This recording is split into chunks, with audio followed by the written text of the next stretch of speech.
Hey there, and welcome back to the episode of A Cup of Joe. My name is Joe Escobedo, and I'm very, very excited because we have one of my friends and one of the smartest guys I know. He is Adrian Lee. He was the senior director analyst at Gartner. Thanks so much for joining us today, Adrian. Really appreciate it. Thanks for having me, Joe. Awesome. So, you and your colleagues have created a report recently called Cool Vendors. And it's a really, really interesting report that I'd love to get your thoughts on, talking about how tech vendors can stand out, differentiate themselves, and how enterprises can better purchase technology. So first hmm off, I'd love to get your thoughts on what is Cool Vendors for people who haven't seen it yet, and why did you guys create it? Fantastic. Joe, that's a great question, right? So just to kind of supplement my points as well, I'm going to share a couple of slides with you just so that we can make this story a lot more engaging and interesting for you as well. Now, when we talk about cool vendors, one of the key things is about having access to new emerging technology as well. One of the key things that's important for us is to find cool vendors that actually stand out from the crowd. As part of this, we always actually look at a couple of different areas in terms of how these cool vendors actually differentiate themselves. Now, for this specific purpose, we're also looking at the offerings that these vendors are coming up with, the approach that they have to the market, and the experience that they provide to the customers as well. Now, all these are great ingredients for making a cool vendor. So in terms of what cool vendors are exactly about in this particular report, we actually look at almost 100 new cool vendors across 24 separate reports. Now, these vendors are actually differentiated by the fact that they either exploit connections between data, devices, people, and businesses. They actually deliver great digital business outcomes. The other big set of vendors that we look at are those who use AI to kind of enhance the decision making and business models as well. So they're creating remarkable new customer experiences. And then finally, top and foremost of many people's minds right now is about how new technologies are a lot more effective, ethical, and secure, especially in light of the concerns about privacy and data security.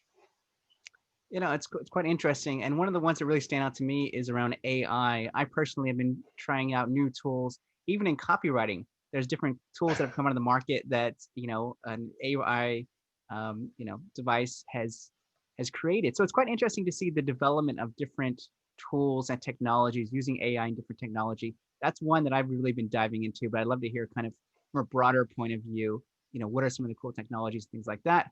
But I guess before that, I'd really love to get your thoughts on you know how are enterprises buying technology, because I think that's a big question for a lot of different organizations. There's so many, as you mentioned, there's so many different options in the market now. What are some of the ways in which they can make better, smarter decision when it comes to purchasing technology? Absolutely. I think just before we answer that question as well, it's actually good to understand the mindset of enterprise technology buyers. It's not, well, we're still human at the end of the day, right? So 65% of all this new technology buyers are actually buying from either approved or known vendors in the market for new purchases. A small percentage, only about 13% of all new enterprise purchases are actually open to new vendors such as these cool vendors as well. So there's a lot of inertia in the market to keep buying from known vendors. Also, one of the reasons why we expose cool vendors that are like innovative, impactful, and intriguing to new enterprise buyers as well. This actually supports their journey where enterprises consider digital innovation and digital transformation. These cool vendors that we talk about are typically very focused on a specific vertical or really great at fulfilling a particular use case as well. Now, they might be early days vendors with a shorter track record, but again, we only highlight the best of the best here. And these are the attributes that enterprise buyers should actually be looking out for, especially if they're experimenting or thinking about what's next for the digital business. Mm. And that's a really good point because it goes back to that old saying, no one ever got fired from buying IBM, and I think that saying is still true a lot of the times. If you buy an Oracle or Adobe or Microsoft, you kind of what you're getting, the brand, kind of the quality behind it. But if you are an emerging player who's going against one of the big boys, what can you really do? Because as you mentioned, a lot of times enterprises, they go with the incumbent, they go with the biggest players, the most well-known players in the market. So it's really Hmm. tough if you're a smaller emerging, player to stand out, to get some of the market share and, compete with the big boys. So I Yeah. know I've gotten a lot of tech companies reaching out to me recently saying, I have this great new technology, but going back to what you're saying, how do I stand out? And I love the point that you brought up around, how can you go specific in one specific area? How can you create these cases? Because that's the same thing I keep echoing to them. They say, okay, I have this great idea, I have this great technology. And I said, okay, what have you done around it? What can you improve? Because at the end of the day, if you're pitching to enterprise organizations, they're going to want to see what you've done. They haven't, you already going uphill battle when you're facing the big boys. So what can you do to stand out? So I'd love to hear from Hmm. your point of view. What can some of the smaller players do to really stand out and compete against the larger tech incumbents? Absolutely.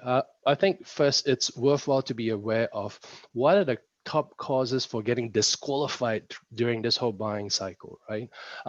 We did a Gartner product management survey, sorry, a tech buyer survey last year. And we actually ranked the reasons why enterprise buyers disqualify a particular vendor out of the whole consideration process. And guess what? The topmost reason is actually negative reviews about the vendor, their service, or their offering. So this is something that is actually quite poignant because of this whole WhatsApp and data privacy issue that we're facing right now. Point number two, or rank number two, is actually vendors who create confusing or contradictory materials. Now, this is not helpful, especially if you're looking at new emerging technologies that has low adoption within the market as well. That material or the content that you create needs to be crystal clear and be able to communicate not just the features and not just what it does, but also what that value benefits are to your customer. And of course, rank three, you cannot escape the fact that sometimes these prices for these solutions are not in line with the expectation of buyers as well.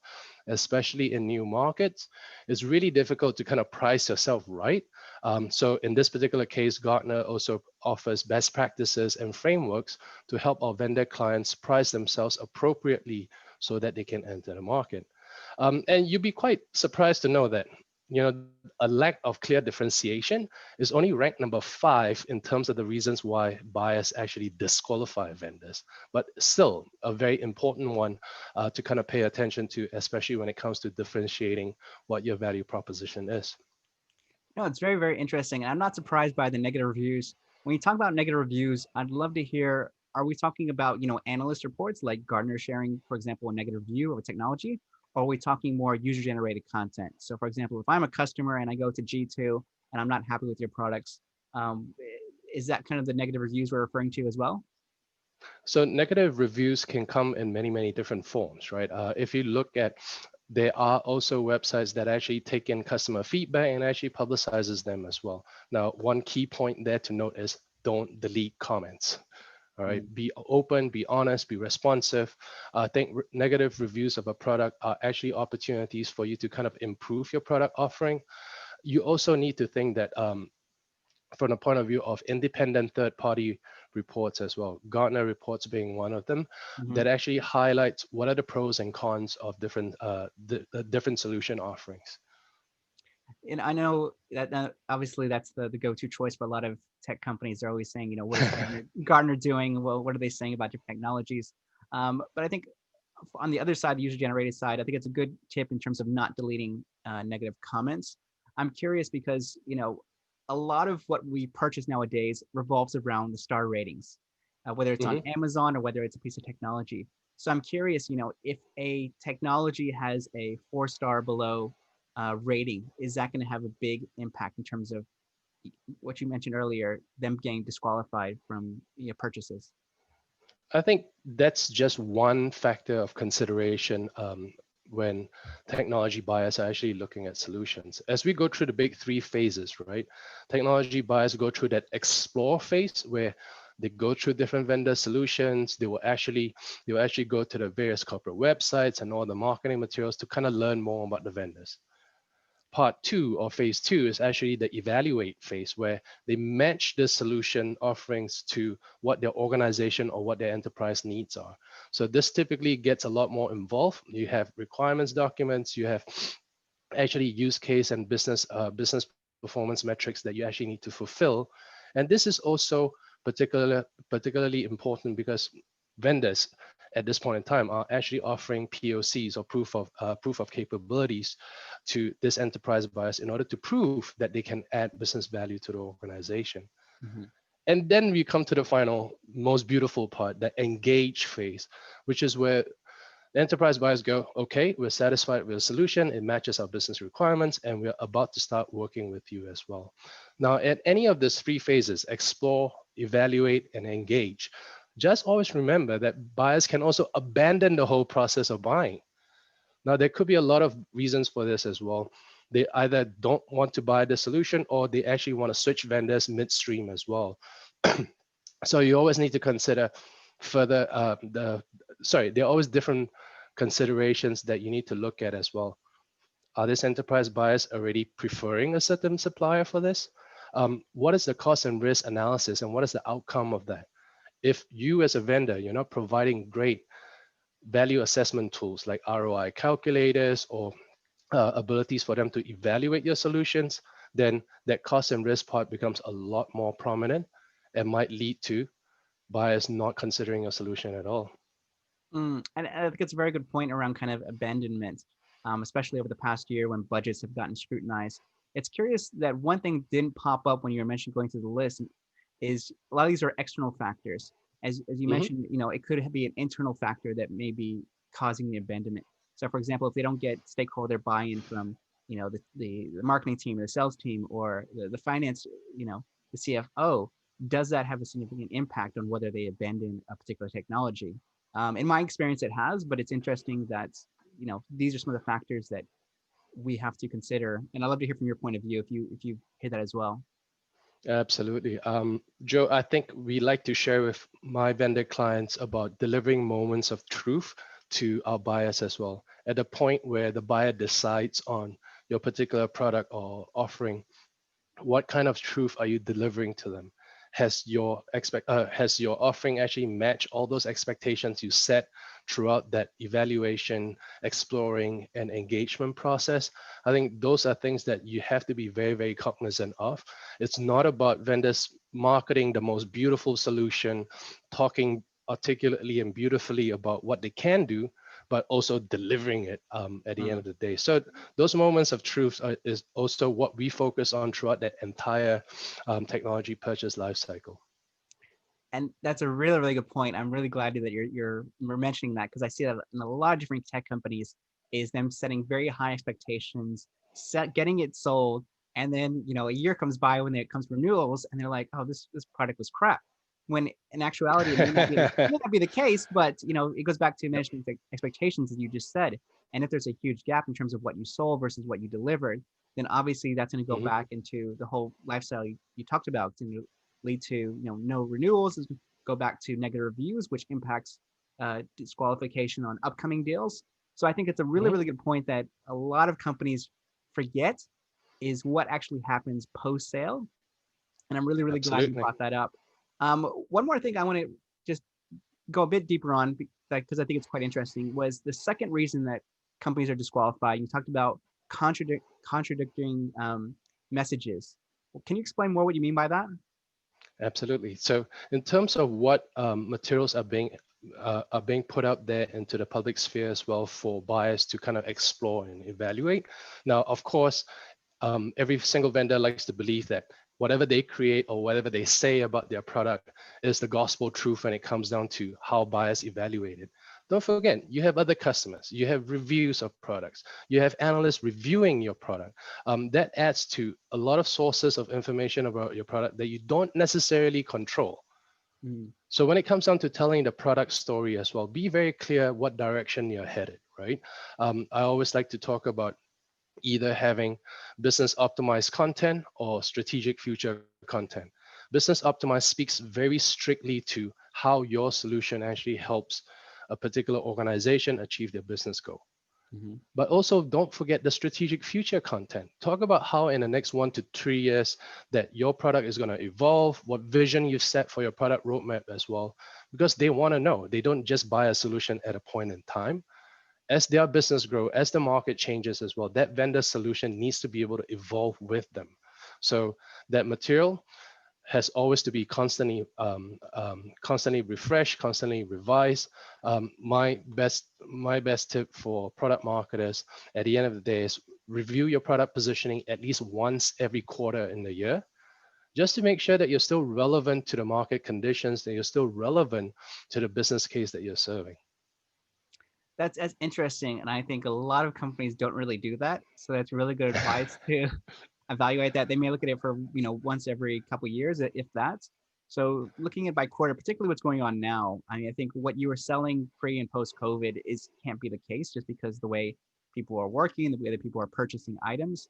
So Hmm. I think it's a really good tip for anyone, is to be clear and reevaluating it on a regular basis, quarterly, as you just mentioned, to identify are Absolutely. there any gaps. And I think going back to what you were just saying around that product roadmap, and also I think the product Hmm. vision for the company. I've seen this a lot in companies that I've been consulting with. They, I was responsible for training their clients, and one thing that they were always looking for is what's next. What are some of the new features? What are some of the new things that rollouts that you're doing the next quarter, the next year? So I think they do look Hmm. forward to those kind of updates, and I think being proactive and stating that not only for your prospects but also for your existing customers can help get them interested in seeing how this can help them in the future, not only in the current situation, which I think is a really good point that I hadn't really thought about. But yes, very true. Well, absolutely. The advice that I give a lot of our tech CEOs, especially when they are about to launch a particular new product as well, is that this is not a set and forget kind of a process. Because again, we are delivering a solution at a point in time. If you expect a longer life cycle with your customers, with these large enterprises and organizations, there's always going to be constant effort required to kind of improve, refine your product offering as you go along. So clear product roadmaps are very, very important. Mm. How certain milestones will be reached in your product development process, what features are going to be developed, and why you're actually delivering those features become the raison d'etre for a lot of new vendors, because they need to think about what's coming forward. The enterprise buyers don't have the luxury of doing that. They rely on you to kind of deliver and contribute to their overall enterprise IT vision. Mm. No, I think the staying the why is important because I think the last thing clients or prospects really want is to get inundated with new features.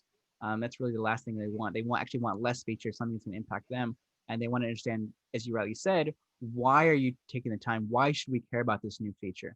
Because if it's just a new shiny bell that you're going to take me through on a demo, I don't really care. Um, but Absolutely. but if there's a proper reason, rationale behind why you did it, and I think this is a good advice for people who are pitching and having this information in there is explaining that rationale, because I don't see that in a lot of ones. It's just clearly, here's the feature, here's what it does, or here's what we're expecting it to do. But you're like, okay, that's great. Why are we even talking about this? So I think it's really good Yeah, advice. that's like a normal Tuesday for me, Joe. So this is where that's where I help our vendors actually work on their product messaging and their points of differentiation as well. And very often, the elements of differentiation actually comes from the product strategy itself. And the product strategy for any given product looks at four big things, right? The environmental factors, your company factors, the vision for your differentiation, and then finally the strategic plans for you to carry it out. And very often they stop at the environmental factors. We know the market, we know the audience, and let's stop there. Mm. But no, look to what your company or what your vendor organization is able to deliver as well. And then finally think about where you're going to differentiate. Now, a lot of enterprise tech buyers speak to me and go, wow, I face so many different options out there, and most of them look similar. How do I figure it out? And the answer is always very simple. Does this deliver business value for you? If yes, then it shouldn't be technology for technology's sake. Think about what it adds to your overall business objectives.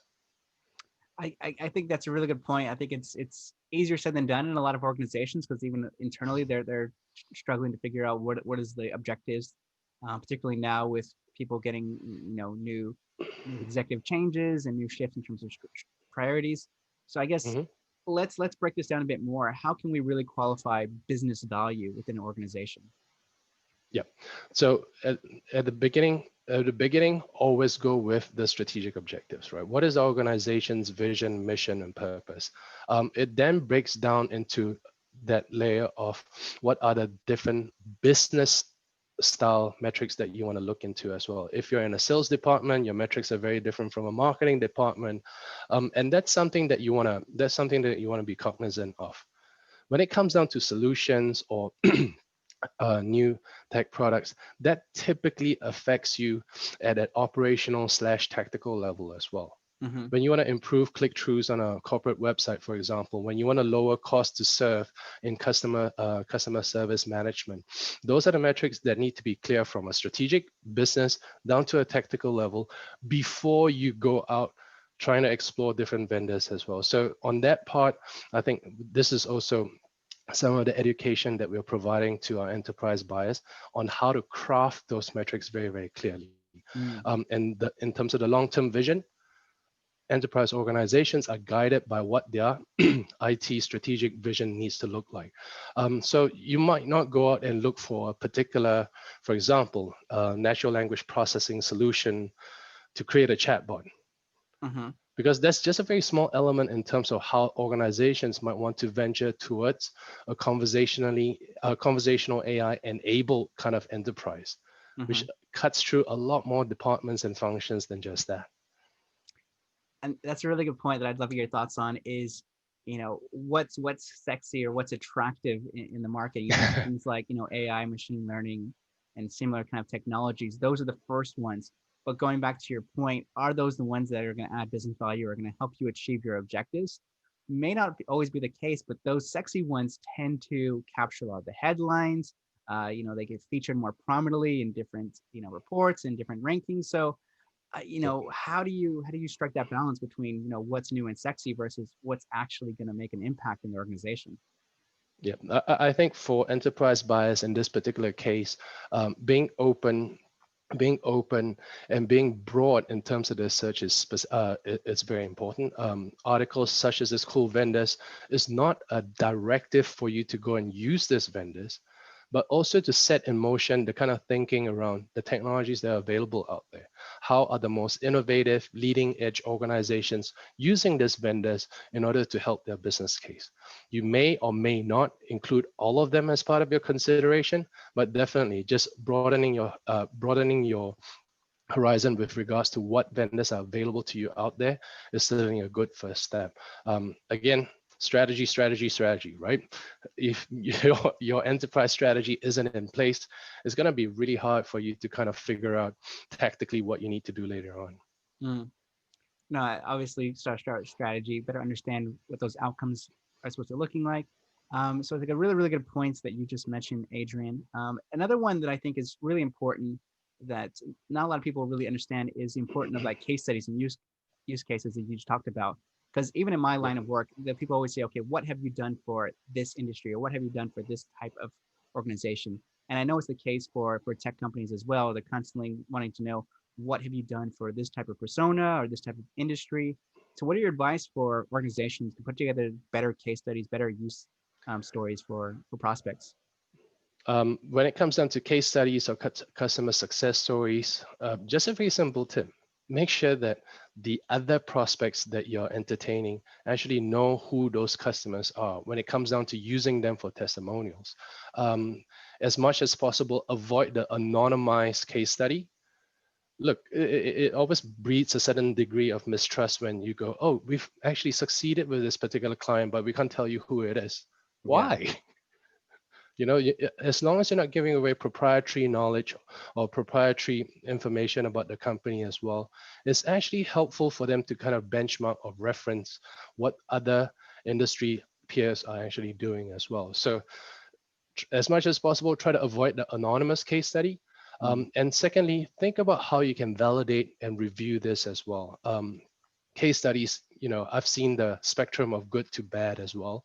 The great case studies typically pack what the business performance results achieved were, Mm-hmm. describes what that business challenge or problem was to begin with, Mm-hmm. and then actually go into what the solution or how the solution was customized to solve that particular problem, and then talk about all the great experiential aspects of it. How did you actually engage with the customer? How did you do your implementation and deployment process? What amount of professional services were put in? So all this are just ingredients for a great case study that you want to consider. And I think just to just sum that up, for an idiot like me, just think of it as beginning, middle, and end. So what was the situation at the beginning before they even reached out to you? What are some of the things you did to actually, make sure that it was successful? And then what were Yep. some of the results towards the end of that? I think a lot of times they want to see that story. Going back to a proper customer story, what is the entire story that you're trying to tell? I think too many times they try to jump to, the result without providing any context. And I think that's Absolutely. tricky without understanding what is it that you actually did. Well, actually, Joe, Gartner has a fantastic product storytelling framework. It's called the SIR framework. So start off with the situation. What situation is happening now within that particular organization? Then the implication, the I part of it. The implication is if you don't solve this, what happens? Mm. And then R, the resolution that this solution or this product actually brings to the situation aforementioned as well. So SIR is typically that same kind of flow that I help our vendors walk through when they're talking about their customer case studies or success stories. I love it. It's simple, easy to remember, and I think implications is a key one as well because And you I have to and I understand. always go, Yeah. yes, sir, SIR. That's an easy way to remember it. But I think what's the Absolutely. implications is an interesting one because we don't really talk about that enough. What happens if you don't implement this? And I think Yep. it goes back to how valuable your technology is to that particular organization. If it's a nice to have, it's probably not going to have Mhm. that much impact versus the must have. So I Yep. think really I clearly think, stating that. Yeah, go ahead. yeah, I mean, vendors need to be aware of the fact that doing nothing is also an option. So when you're talking to buyers, they're trying to encourage them to buy, but you forget that one of the alternatives for this enterprise buyers is the status quo. We'll Mm. just carry on as it is right now. So then actually talks about the urgency within the sales cycle too as well. Sometimes when you're too far out or before the situation becomes an urgent one, vendors are actually courting prospects that are just not being pressed or being pressured by that particular situation that they are describing at that point in time as well. So that's part of that whole environmental consideration. Is this a real problem? Is it urgent now? And how Mm. can I address this? And that's a good point. And sometimes it's difficult to tell, but I think that's where staying top of mind as a brand, such that people know exactly who your brand is, what you do, such that Yep. when they're ready to purchase, they're ready for you. Because most of the time, people are not ready. They don't feel the pain strong enough. But Hmm. if I going back to what you were saying at the very beginning, if I know about you, if I've heard about your brand, I've seen some of your case studies, then I'm far more likely to reach out to you versus doing the research because I know exactly who you are, what you do, and I know I've seen some examples of some of the stuff you've done in the past. So I think that's another tip I'd leave with the folks is, being top of mind and making sure you're focusing on the brand specific stuff as well, because a lot of times tech companies focus really deep into like the products and features and the bottom of the funnel, but a lot of the legwork, particularly in B2B, is done even before they reach out to you. Like you mentioned before, they've done tons of research. They've evaluated you. They looked at reports. They know Hmm. far more about you than they know about at your organization. So I think that's something to keep in mind for a lot of tech companies.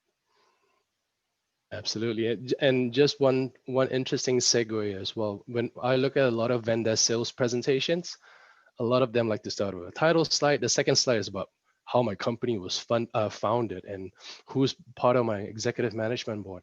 No one cares.